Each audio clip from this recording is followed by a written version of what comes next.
അതൊരു കലയാണ്. നമ്മളത് ഉണ്ടാക്കണ കലാകാരനും. പണ്ട് ഏതോ ഒരു സിനിമയിൽ മോഹൻലാൽ പറഞ്ഞ പോലെ ഇതൊരു കോമ്പറ്റീഷൻ ആയിട്ടല്ലാത്തോണ്ട് ഞമ്മക്ക് ഗപ്പൊന്നും കിട്ടിയില്ല എന്ന് മാത്രം. അയ്യോ, എന്നെങ്കിലും ഈ ലോകം ഈ മഹാനായ കലാകാരനെ തിരിച്ചറിയും. യാ അല്ലാഹ്, ഷേഖ് മുഹീദ്ദീൻ. അപ്പൊ മക്കളെ, തൽക്കാലം ആ കുട്ടീന്റെ 3-4 പാസ്പോർട്ട് സൈസ് ഫോട്ടോയും 2000 ദിർഹവും 1/2 കിലോ മൂത്ത ഉരുളക്കിഴങ്ങും വാങ്ങി ഈ ചെക്കന്റെ കൈ കൊടുത്തിട്ട് നിങ്ങൾ വിട്ടോളി. പാസ്പോർട്ട് റെഡി ആവുമ്പോ വിളിച്ചറിയിക്കും.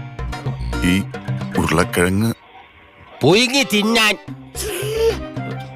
എടോ, സീലുണ്ടാക്കാൻ ഈ ഉരുളക്കിഴങ്ങ് ബട്ടത്തി മുറിച്ച് അതിലല്ലേ എംബസിന്റെ സീല് കൊത്തി ഉണ്ടാക്കണത്. അല്ലാതെ സർക്കാർ ഉണ്ടാക്കണ പോലെ ആർട്ടിഫിഷ്യൽ റബ്ബറിലൊന്നും അല്ലത്. നാച്ചുറൽ ഉരുളക്കിഴങ്ങിലാണ് ഉണ്ടാക്കണത്. അപ്പൊ എല്ലാം പറഞ്ഞ പോലെ എനിക്ക് കുറച്ച് ധൃതിയുണ്ട്. എന്തേലും സംശയം ഉണ്ടെങ്കിൽ നമ്മൾ അസിസ്റ്റന്റ്